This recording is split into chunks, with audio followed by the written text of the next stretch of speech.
Good morning to all.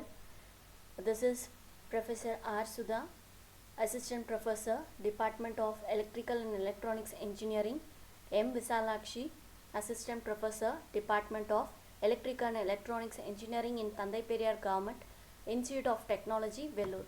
Welcome to e-learning class, and today's video lecture is from Protection and Switch Gear under the topic Protective Zone. So in previous lecture, we saw the basic terms. What are the terms in protection and switchgear? What are the symbols used in protection and switchgear? And today, the basics of protective system. So coming to the introduction part, generally in protective relay scheme, the circuit breakers are placed at the appropriate point where the elements of the entire power system can be disconnected or for the repairing work. Usually operation and maintenance and also the abnormal conditions like short circuits, these are disconnected. So a protective covering is provided around each element of the system.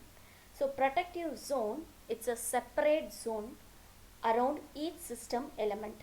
Main significance or importance of this zone is any fault occurring within the given zone will be cause the tripping of relays, so which cause the opening of all the circuit breakers which is located in the protective zone.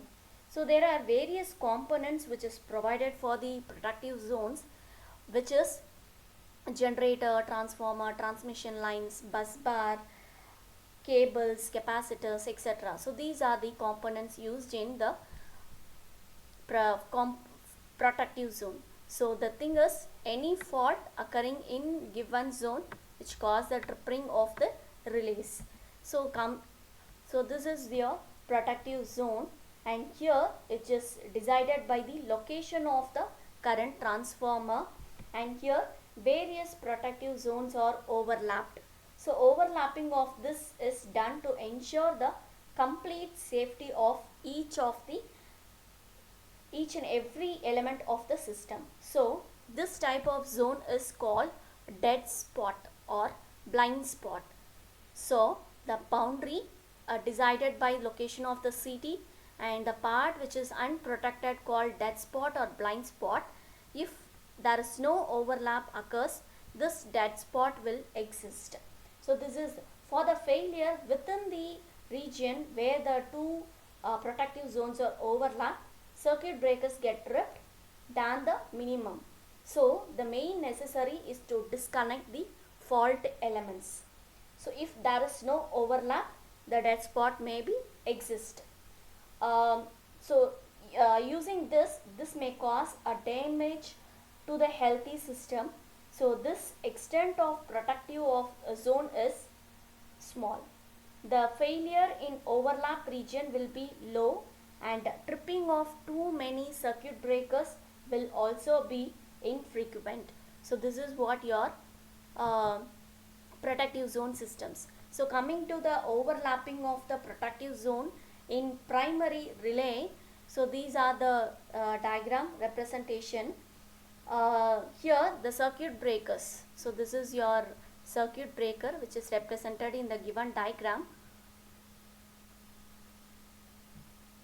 So which is represented here, circuit breakers, bus bar, these are the some components, and it represents low voltage switchgear, power transformer, high voltage transmission line production, and same high voltage switchgear, these are all the transmission lines.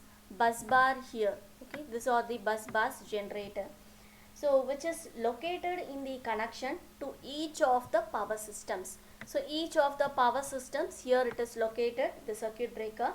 The main is to disconnect only the fault elements from the given power system.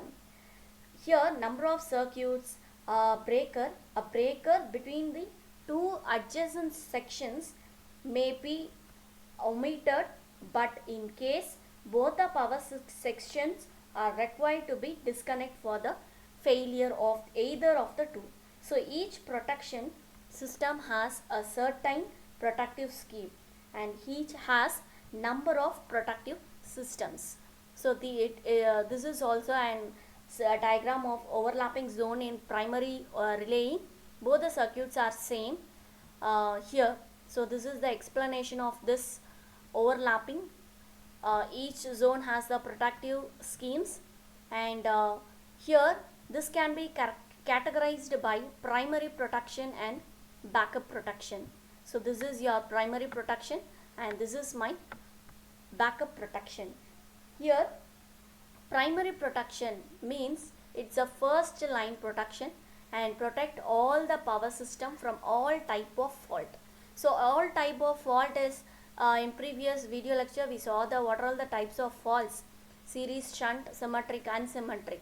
So it is applicable to all the type of faults, and main here is it provides for the each section of the electrical installation and also responsible for all the system protection.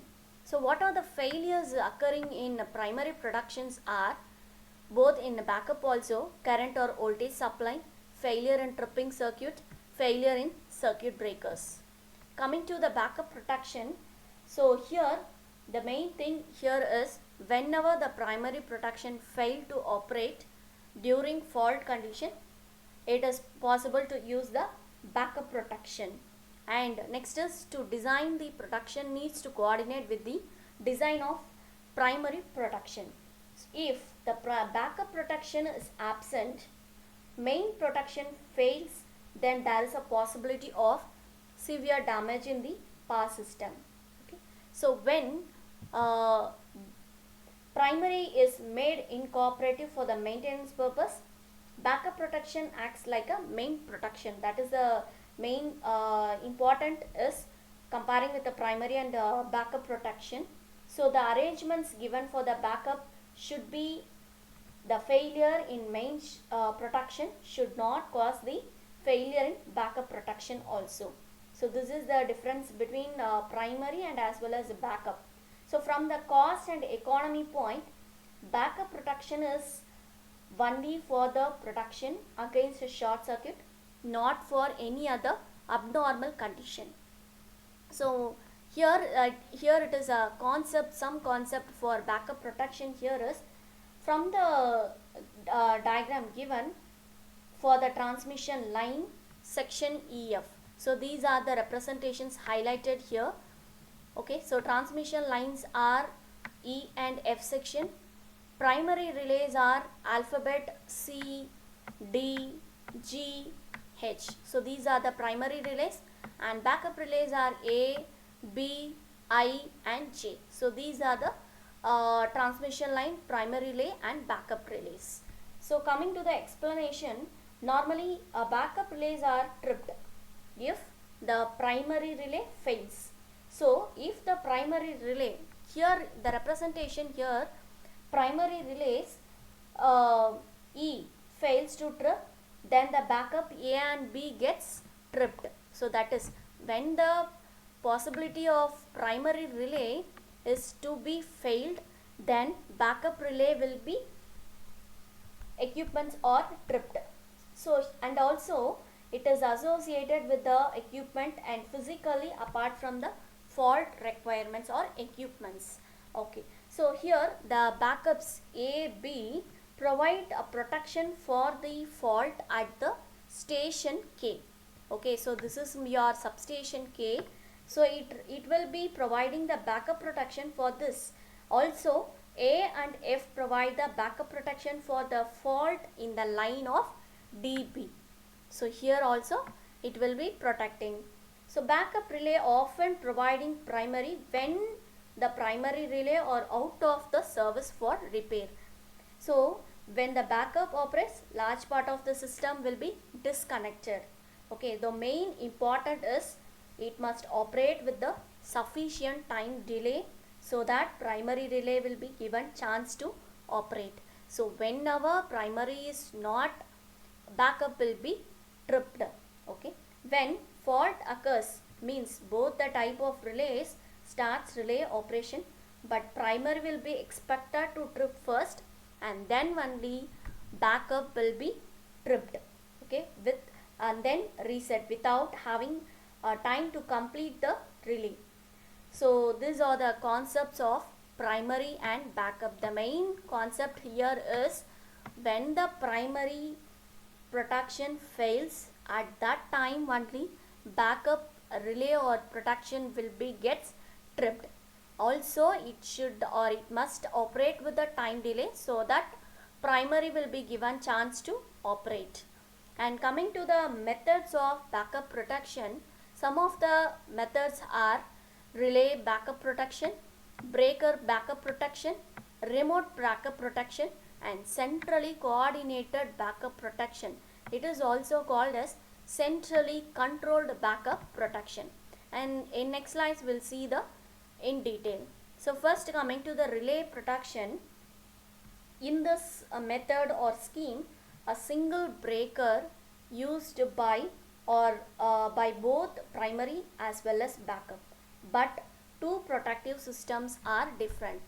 Means both are different in the sense both primary and backup. The thing is, single breakers are used, that is the main thing. Coming to the breaker backup protection, separate breakers are provided for primary and backup, but both the type of breakers are at the same station. So what we saw in a previous slide, substation K, there I'll be applying both the type of breakers at the same stations. Next is remote protection, backup protection. Here separate breakers are provided for both primary and a backup, but two type of breakers are at different stations and completely isolated and independent of each other. So this is your remote backup protection. Both remote and breaker protection is common. Only thing is, and there at the same station and here at a different stations. And next is centrally coordinated backup protection. Here primary protection is at various station, that is the main thing, and there will be a control room, and a backup protection for all the station is at the control room only. Okay, backup protection will be same in all the stations, control room, and it is continuously inspected the load flow and frequency of the power system. If any fault of the particular system fails, then the load gets affected and sensed by the control room, that is in backup protection. So here the control source or room will be consisting of a digital computer which decides a proper switching action. So this method is also called as centrally controlled backup protection. So this is your methods, different methods of backup protection. So our small recall. First, what we saw here is protective zone, and what are all the components used in protective zone, and overlapping of protective zone, and what are the categories of protective zone, primary and backup protection. And in detail we saw what are the primary protection and backup protection with the concepts, and what are the different methods of protective backup protection: relay, breaker, remote, and centrally coordinated. In relay, what we saw here is a single breaker used by both backup and primary, and breaker and remote concept are both are same. Only difference here is your different station and same station for breaker protection, and the final one is centrally coordinated, which is controlled by a control room, which is controlled by a controller room, and used by the backup protection for all the stations. Thank you for watching.